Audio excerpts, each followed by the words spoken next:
अस्सलामुअलैकुम, good morning Lahore. आप सब देखने वालों को सोहाब का सलाम। एक नया दिन, नई सोच और नई सुबह के साथ मैं हूं आपकी मेजबान Sohab sir. Happy Monday to all of you. Program के आगाज में मेरी ये टिप के साथ साथ, चूंकि हम कामयाब लोगों की बात कर रहे हैं, उन लोगों की बात कर रहे हैं जो मेहनत करते हैं, जो टैलेंट रखते हैं, तो मेरी प्रोग्राम में कोशिश होती है कि हर फील्ड को हल्का हल्का सा टच किया जाए। कुछ वो लोग जो एंटरप्रेन्योर कहलाते हैं, कुछ वो लोग जो डिफरेंट आइडियाज के साथ मार्केट में आते हैं और एक आइडिया पे आप पूरा एम्पायर खड़ा कर सकते हैं। एक वो लोग होते हैं और एक वो लोग जिनके पास टैलेंट होता है, लेकिन पॉलिश करने के लिए बहुत कम ऐसे इदारे हमारे पास मौजूद हैं जो कि अच्छे से बच्चे को पॉलिश करके उसकी स्किल्स को कैश करते हैं। बहुत कम क्रेडिबल इदारे हमारे पास मौजूद है, जिसमें से एक अहम नाम जो आप सब भी जानते हैं, ACCA के नाम से एक ऐसा इदारा जो कि ऐसी सर्विसेज प्रोवाइड कर रहा है जहां प्रोडक्टिविटी के साथ बच्चों की स्किल्स को पॉलिश करके मार्केट में उन्हें लॉन्च किया जाता है। तो किस तरह से ये काम किया जाता है, मार्केट में किस किस्म की सीट्स मौजूद है और किस किस्म का टैलेंट मौजूद है, इसको मिलके हम किस तरह से यूज कर सकते हैं पाकिस्तान की माशी सूरत हाल को बेहतर करने के लिए, इस पर आज के प्रोग्राम में इस सब्जेक्ट पर खास तौर पर हम बात करेंगे। सजीद असलम साहब हमारे साथ मौजूद है, हेड ऑफ ACCA पाकिस्तान है। इनको आज के प्रोग्राम में खुशामदीद कहते हैं। आपके सारे सवाल भी शामिल किए जाएंगे। अस्सलाम वालेकुम। बहुत बहुत शुक्रिया। Thank you so much for being here. Good to see you. Very good morning to you. हमारे बड़े सारे नौजवान हैं जो कि मुसलसल मेहनत करते हैं, डिग्रीज करते हैं, डिप्लोमास करते हैं, लेकिन कामयाबी की उस मंजिल की जानिब उन्हें लगता है कि वो कदम नहीं बढ़ा रहे। अब ACCA जैसा इदारा, अगर गाइडलाइन की बात की जाए, प्रैक्टिसेस की बात की जाए, प्रैक्टिकल वर्क की बात की जाए, किस किस्म की सर्विसेज मार्केट में दे रहा है ताकि बच्चे को लगे कि मैं ग्रेजुअली आगे बढ़ रहा हूँ अपनी मंजिल के जानिब? आपने ना बड़े शुरू में दो चीजें पिक की थी, एक एंजाइटी और एक कंसिस्टेंसी। जब आप प्रोग्रेस कर रहे होते हैं और आप कामयाबी के करीब आ रहे होते हैं ना, तो एंजाइटी बहुत बढ़ रही होती है और आपको समझ नहीं आ रही होती कि मैं हो गया हूं कामयाब या अभी नहीं हुआ। और दूसरी चीज होती है आपकी कंसिस्टेंसी ओवर द लाइफ, के आपने जो गोल्स अपने सेट किए थे आप उनको किस तरीके से लेके चल रहे हैं। यहाँ पे एक इंपॉर्टेंट एलिमेंट होता है कि जब आप उस एंजाइटी फेज में हो, जब आप उस सक्सेस से गुजर रहे हैं, तो उस वक्त आप स्पेसिफिकली हेल्प देखें। वो हेल्प आपके आसपास अवेलेबल होती है। That's a point. आपको मेंटोर चाहिए, आपको कोचिंग चाहिए, तो आप उस हवाले से जो है वो अपने आसपास देखते हैं कि कौन लोग आपको गाइड कर सकते हैं। उस गाइडेंस के लिए आपको, जैसे ACCA है, ACCA का अपना पूरा एक स्ट्रक्चर है, 6 ऑफिसेज हैं पाकिस्तान में, वहां से आप गाइडेंस ले सकते हैं। हमारे पास UK में जो हमारा हेड ऑफिस है, या ओवरऑल 170-180 कंट्रीज में ACCA की प्रेजेंस है। सीनियर मेंबर्स होते हैं, तो वो सारे आपको गाइड कर सकते हैं कि आप बढ़ रहे हैं। वो समटाइम इंसान जब सोचना शुरू कर देते हैं कि शायद मैं रुक गया हूं, तो वो बहुत फर्क फीलिंग होती है। और वहां पे एक छोटा सा जुमला किसी से, एक सीनियर के साथ बैठ के 15-20 मिनट का सेशन जो है वो बहुत ज्यादा हेल्प करता है। तो ये एक तो पहला एरिया ये है कि आप अपनी कम्युनिटी के साथ इन टच रहें और वहां पे आप उसमें वो मदद अवेलेबल भी है और आपको अवेल भी करनी चाहिए। दूसरी चीज होती है, जब आपने कामयाबी को, जैसे आपने बात किया कि समटाइम हम डिग्री या क्वालिफिकेशन कंप्लीट कर लेते हैं, लेकिन हमें वो लाइफस्टाइल नहीं मिलता जिसके लिए हमने बात की होती है, हमें वो नॉलेज बेस जो होता है हम उसको रिफ्लेक्ट नहीं कर पा रहे होते। तो ACCA के केस में इसमें 3 साल की ट्रेनिंग होती है।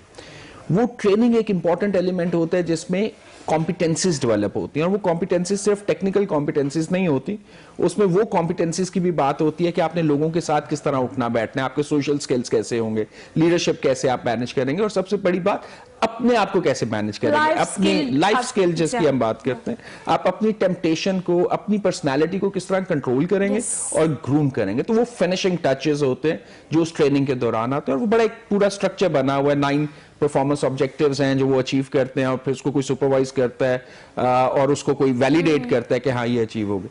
लेकिन सबसे बड़ी चीज, अगेन मैं हमेशा बात करता हूं, तो आपकी अपनी एक पूरी कम्युनिटी होती है। उस कम्युनिटी में आपने मूव करना है, अवेल करना है, और जो नेटवर्किंग है वो आपके लिए एक इंपॉर्टेंट एलिमेंट है कि उस कम्युनिटी में आप नेटवर्क कर सकें और एडवाइस को अवेल कर सकें। जी साहब, ये बताएगा कि हम इस गैप को कैसे कवर कर सकते हैं। आप बताएं, being the head of ACCA, आपकी मार्केट पे किस किस्म की सीट्स अवेलेबल हैं, लेकिन उस किस्म की प्रोडक्टिविटी तैयार नहीं हो रही। नौजवानों में ना ही वो स्किल्स हैं, ना ही उनको बताया जा रहा है कि इस चीज की मार्केट पे डिमांड ज्यादा है, अगर आप ये करेंगे तो आपको सीट्स भी मिलेंगी, मुलाजमत भी मिलेगी, आप काम भी कर सकते हैं।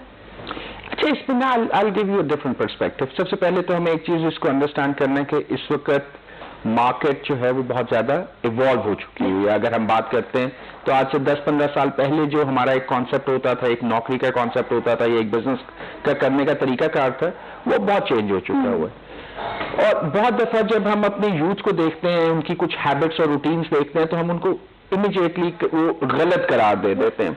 तो सबसे पहले तो हमें इसे रिकग्नाइज करना है वो गलत नहीं, वो डिफरेंट है। So there is a difference between कि आप गलत और सही की बहस में नहीं आपने पढ़ना। वो जनरेशन जिस तरीके से इवॉल्व हुई है, आप जनरेशन जी की, जनरेशन अल्फा की बात करेंगे तो वो जनरेशन जो 2000 ऑनवर्ड इवॉल्व हुई है वो बहुत डिफरेंट जनरेशन है, उनकी इन्वायरमेंट बहुत फर्क थी। लेकिन सबसे अच्छी चीज ये है कि वो लोग बहुत एथिकल हैं, वो सच को सच और झूठ को झूठ कहते हैं। वो बड़ा परेशान होते हैं, फ्रस्ट्रेट होते हैं जब वो चीजों को देखते हैं जो कि सही नहीं है। ये एक जर्नल आपको एक सेंटिमेंट मिलेगा इस जनरेशन में जो जनरेशन जी और जनरेशन अल्फा की आ रही। लेकिन अगर आप उन्हें कहें कि वो सुबह 6 बजे उठेंगे, 7 बजे जाएंगे, ये उनकी रूटीन्स नहीं है। उन्होंने रूटीन ओवर द पीरियड जो है वो एक डिफरेंट डेवलप कर लिए। अब इसमें दो कॉन्सेप्ट्स हैं। अब जब हम बात करते हैं जॉब के हवाले से तो एक बोर्ड ऑफ डायरेक्टर है जो कि मे बी एज 50-60 के दरमियान में है, फिर उसके नीचे कोई सीईओ होगा 35-45 की एज बेस पे होगा। लेकिन जो एक्चुअल टैलेंट है वो इस वक्त पाकिस्तान में एवरेज 21 ईयर्स का है। अब वो जब आप एज गैप देखते हैं, जिसने पॉलिसी बनाई और जिसने पॉलिसी इंप्लीमेंट की और जिसने उस पॉलिसी को फॉलो कर दे, उनके दरमियान एक गैप आ रहा है। तो सबसे पहली चीज तो ये है कि ACCA ऑर्गेनाइजेशंस के साथ काम कर रहे हैं कि इस चीज को रिकग्नाइज करें कि ये गलत और सही की बहस नहीं है, ये दो डिफरेंट कल्चर्स हैं, लेकिन कोई दोनों कल्चर गलत नहीं है, तो आपने उसको निगेट नहीं करना। दूसरी चीज आ जाती है कि कौन सी स्किल्स और इस वक्त कौन सी अपॉर्चुनिटीज हैं। तो सबसे बड़ी अपॉर्चुनिटी जो इस वक्त एग्जिस्ट करती है ना, वो एक स्किल जिसको हम कहते हैं प्रॉब्लम सॉल्विंग। ठीक है, अब आप चाहे आप मेडिकल प्रोफेशन से आ रहे हैं, आप अकाउंटेंट हैं, आप इंजीनियर हैं, तो सबसे पहले आपके एटीट्यूड और बिहेवियर्स की बात होगी, क्योंकि टेक्निकल स्किल तो आपने एक्वायर कर लिया। अब उस स्किल को आपने डिप्लॉय करना है, आपने उससे किसी प्रॉब्लम को सॉल्व करना है। तो problem solving is the first attitude और बिहेवियर विच इज जिसकी वैल्यू बहुत ज्यादा है। अगर आप मॉनेटरी वैल्यू भी देखेंगे तो इस बिहेवियर और इस एटीट्यूड की बहुत ज्यादा मॉनेटरी वैल्यू। दूसरी चीज आती है क्रिएटिविटी, कि आपने जो स्किल डेवलप किया था, जो नॉलेज आपने एक्वायर किया था, आप उस नॉलेज को जब डिप्लॉय करने जाते हैं तो जो नई प्रॉब्लम्स हैं उन पे आप किस तरह वो सोल्यूशन डेवलप करेंगे जो आपने हिस्टोरिकली लर्न किए और उसको किस तरह आप अपडेटेड रखेंगे। तो ACCA में इसका कॉन्सेप्ट होता है कि आपको एवरी ईयर 40 आवर्स अपने अपने कॉन्टिन्यूस प्रोफेशनल डेवलपमेंट के कंप्लीट करने होते हैं, ताकि आपने जो आज से 10 साल पहले पढ़ा था, 5 साल पहले पढ़ा था, 2 साल पहले पढ़ा था, जिस तेजी से चीजें चेंज होती हैं आपको अपने आप को अपडेट रखना होता है और आपने वो क्रिएटिविटी वहां पे डिप्लॉय करनी होती है। फिर एक जो तीसरा स्किल सबसे इंपॉर्टेंट है कोलैबोरेशन का।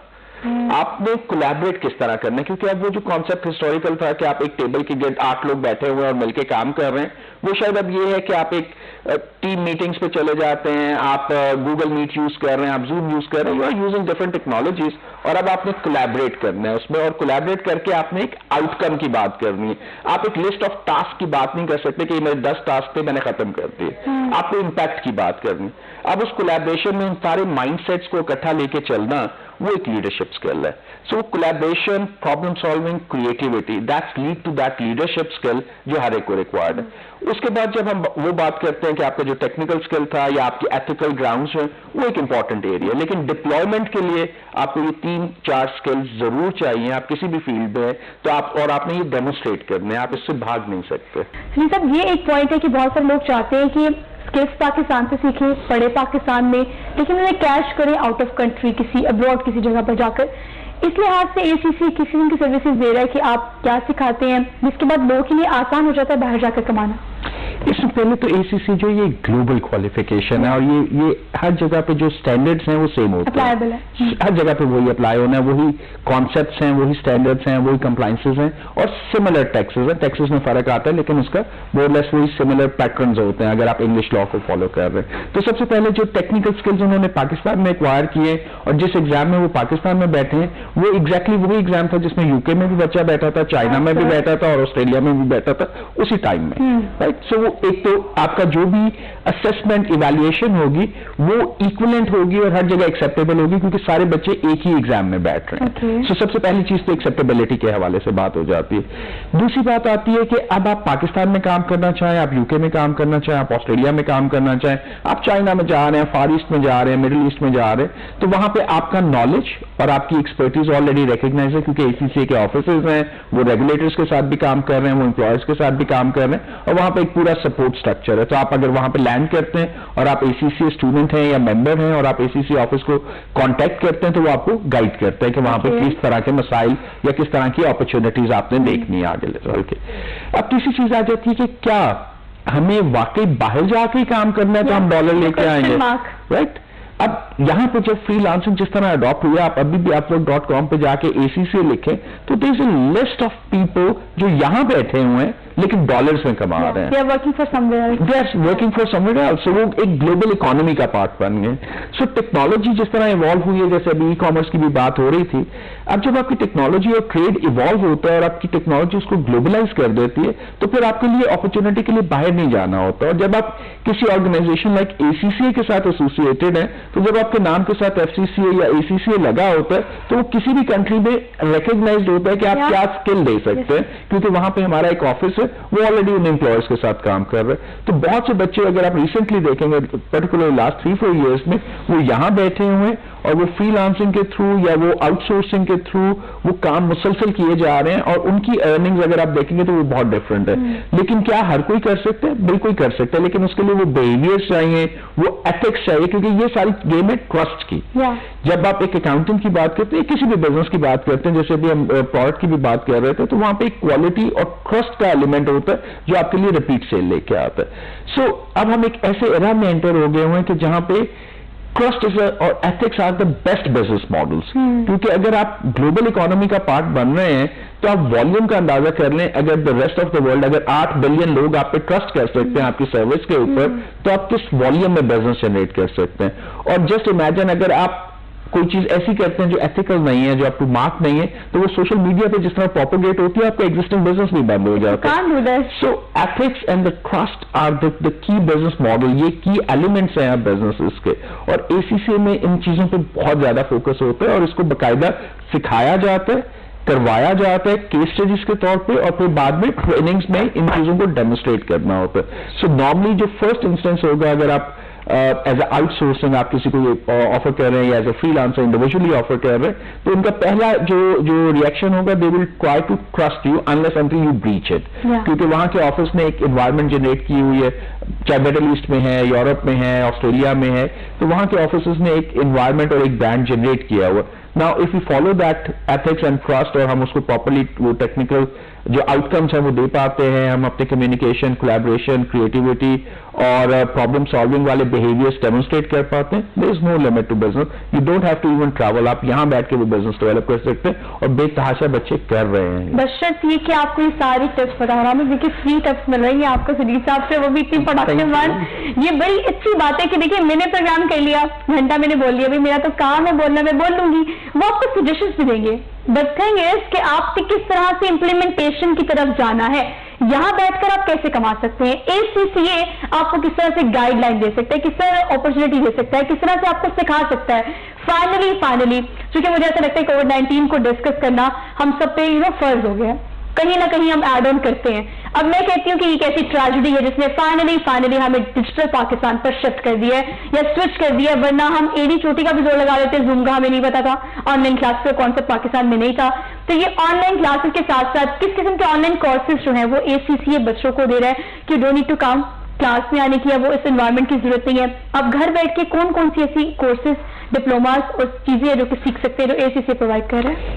ACCA में सबसे पहली चीज तो ACCA में आपका जो ऑनलाइन डिलीवरी है, जिसको हम डिजिटल डिलीवरी कहते हैं, that model always been available. हमारा ये बिल्कुल ये कोविड की वजह से नहीं, कोविड से पहले भी ये मॉडल अवेलेबल थे। तो हमारे पार्टनर्स होते हैं, people go to their premises, वो उनके कैंपस में जाकर भी पढ़ते हैं, और उसके साथ साथ हमेशा से डिजिटल और ब्लेंडेड लर्निंग का कॉन्सेप्ट ACCA में था, जो कोविड में दैट डेफिनेटली हेल्प। हमारे Pakistan among the other market, Pakistan is one of the best market जहाँ पर स्टूडेंट्स और टीचर्स दोनों ने इसको बड़ा क्विकली अडॉप्ट किया और वो कॉन्टिन्यूटी रही।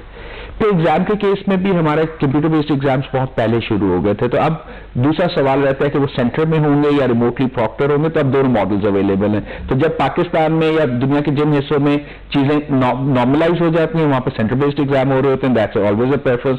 जहां पे कोई रिस्ट्रिक्शन आ जाती है, स्मार्ट लॉकडाउन में कोई बच्चा जो है वो एक सर्टेन एरिया से बाहर नहीं निकल सकता, उसके पास हमेशा एक रिमोटली इन्विजिलेटेड एग्जाम का अवेलेबल है। सो डिजिटल ने उनको इनेबल कर दिया कि उनकी प्रोग्रेस नहीं रुकते। दूसरी चीज, हम पाकिस्तान की बात कर रहे हैं, मैं अभी इस प्रोग्राम से पहले भी बात हुई थी, पाकिस्तान में online learning is not new. Pakistan में सिस्को, माइक्रोसॉफ्ट अगर आप देखें तो बहुत हिस्टोरिकली उन्होंने एग्जाम्स का कॉन्सेप्ट लेके आए थे, रिमोटली उन्होंने एग्जाम्स भी कंडक्ट किए, बहुत सी इंजीनियरिंग और वो सारे जो कॉन्सेप्ट MCSE का, अल्फा टावर की जब हम बात करते हैं तो वो सारे कॉन्सेप्ट उस वक्त भी एग्जिस्ट करते थे और एग्जाम्स होते थे तब भी। सो पाकिस्तान में जो मैसिव अडॉप्शन है वो डेफिनेटली कोविड में, बट कॉन्सेप्ट जो था पाकिस्तान में पिछले 15-20 साल से ऑनलाइन और डिस्टेंस एजुकेशन का कॉन्सेप्ट एग्जिस्ट करता है। इस्लामिक बाल ओपन यूनिवर्सिटी स्टिल दुनिया की सबसे बड़ी यूनिवर्सिटी है in terms of distance learning, आप घर बैठ के भी कर। सो ये एजुकेशन के कॉन्सेप्ट हमेशा से एग्जिस्ट करते थे, किए हैं थोड़े लोगों ने रिकग्नाइज करना शुरू किया है इसकी इंपॉर्टेंस कितनी ज्यादा है कि सिर्फ एक कैंपस बेस्ड स्टडी नहीं होती, इस तरह की सारी स्टडीज हैं और मॉडल्स जो अब कोविड में जब उन्होंने देखा तो वो मॉडल सक्सेसफुल भी है, बच्चों ने सीखा भी है उसमें बहुत ज्यादा। अच्छा, बच्चों ने सीखा भी है। सजी साहब, एक अहम बात ये भी है कि मैं कहती हूँ कि चले फाइनली ये चीजें ऑलरेडी एग्जिस्ट कर रही थी पाकिस्तान में, बट मेजोरिटी ऑफ या तो जानते नहीं थे या जैसे आपने कहा कि रिकग्नाइज नहीं किया गया था, लेकिन अगर हमने स्विच कर लिया है, फाइनली हम यूज टू हो गए हैं, तो मैं हमेशा कहती हूँ कि क्वेश्चन मार्क इज कि आपने सस्टेन कैसे करना है। अब इसको ऐसे नहीं है कि हम सब ऐसा है कि हम सब बेसब्री से इंतजार कर रहे हैं कोविड कब खत्म हो, कब दोबारा से कमर्शियल एक्टिविटीज कैरी ऑन करें, स्कूल जाएं, कॉलेज जाएं, यूनिवर्सिटी जाएं, ये चीजें आपकी जिंदगी का हिस्सा है, लेकिन आपको ये देखना भी पड़ेगा कि जो चेंज कोविड की वजह से पॉजिटिविटी हमारी जिंदगी में आई है उसको सस्टेन भी कैसे करना है। तो online business, e commerce, online studies, इस चीज को मेरे ख्याल से हमें डेली लाइफ का या लाइफ स्टाइल का हिस्सा बनाना पड़ेगा, बिकॉज 21st सेंचुरी है, एरा ऑफ टेक्नोलॉजी है, तो हमें इसके साथ साथ चलना बहुत ज्यादा जरूरी है। सर, मैं आपसे इस हवाले से जानना चाहती हूँ कि आप कोई भी बिजनेस करेंगे, आप कोई भी प्रोडक्ट जो आप तैयार कर रहे हैं, फॉर एग्जांपल किसी को आपने स्किल सिखाई है, कोई एक ऐसा इंडिविजुअल जिसको आपने स्किल सिखा के मार्केट में लॉन्च कर दी है, अब कितना ज्यादा जरूरी है एक चीज को मार्केट करना? अगर ACC की बात की जाए या उनकी किसी स्मॉल स्केल या बिग स्केल बिजनेस की बात की जाए, कितने परसेंटेज आपको लगता है कि मार्केट करने के लिए आपको चाहिए होती है, प्लस मार्केटिंग करना, प्रेजेंटेशन और आपको मार्केट में लॉन्च करना कितना ज्यादा जरूरी होता है एज कम्पेयर टू कि आपकी क्वालिटी क्या है? आई थिंक देखिए, आप क्वालिटी और ब्रांड को सेग्रीगेट नहीं कर सकते, brand is a representation of that quality. So अगर हम एज ए इंडिविजुअली बात करें ना, एज ए ACC में बात करूं तो मैंने 3 साल में अपनी एग्जाम खत्म किए, 3 साल की मैंने ट्रेनिंग की, उसमें मुझे स्टाइपेंड भी मिला, मेरी एजुकेशन कॉस्ट भी 7-8 लाख मैंने स्टाइपेंड के थ्रू वो रिकवर भी कर ली, और मैं तकरीबन 24-25 साल की उम्र में अब मैं मार्केट में आ गया। ठीक है, मेरा अपना एक स्किल सेट है। लेकिन आपने बात की कि मेरा, ठीक है, वो स्किल सेट तो बाकी लोगों का भी है, मेरे बिहेवियर और इंडिविजुअल जो पर्सनैलिटी है वो किस तरह का ब्रांड लेके आएगी। तो सबसे पहले तो मुझे अपने लिए एज ए इंडिविजुअल, अगर मैं अपने आप को एज ए प्रोडक्ट ट्रीट करूं तो मुझे अपने लिए वो ब्रांड प्रॉमिस डेवलप करना है कि मैं क्या कर सकता हूं। ठीक है, सबसे पहली चीज तो आपने अपने आप को कन्विंस करना है कि आप क्या डिलीवर करेंगे जो दूसरों से फर्क होगा। अब अगर हम ACC में कैरियर को सेग्रीगेट करें ना, तो हमारे पास होता है जो एश्योरेंस में लोग काम करते हैं, जो डाटा पे काम करते हैं, टेक्नोलॉजी पे काम करते हैं, बिजनेस ट्रांसफॉर्मेशन पे काम करते हैं, या सस्टेनेबिलिटी पे काम करते हैं। ये 5 की एरियाज होते हैं जिसके ऊपर अकाउंटेंट्स काम कर रहे होते हैं। तो मैंने अब आइडेंटिफाई करना है कि मैं कौन हूं। मैं डाटा नेविगेटर हूं, मैं डिजिटल प्ले मेकर हूं, मैं बिजनेस ट्रांसफॉर्मर हूं, और उसके बाद ये तो मैंने पहले अपने आप को कन्विंस किया, फिर मैंने अपने आप को इवैल्यूएट किया, जो क्वालिटी एश्योरेंस की बात हुई कि क्या मैं जो क्लेम करने जा रहा हूं मैंने वो सारा नॉलेज बेस और स्किल एक्वायर किया है, क्या मैं डेमोन्स्ट्रेट कर सकता हूं। सो ब्रांड, अगर मैंने अपने आप को एज लेट्स से technology playmaker, as a accountant मैं अपने आप को लेके चल रहा हूं, तो फिर मुझे डेमोन्स्ट्रेट करना है। मैंने प्रॉमिस जरूर किया, मैं आपके पास आया, मैंने कहा कि मैं आपके लिए ये काम कर सकता हूं डिजिटल स्पेस में, अब मैंने वो डिलीवर करना है। अब जब मैं आपकी एक्सपेक्टेशन जो मैंने प्रॉमिस से सेट की थी, मुझे अब उससे आगे बढ़ना है, एक्सपेक्टेशन को सरपास करना है, वहां पे मेरा ब्रांड बिल्ड होगा।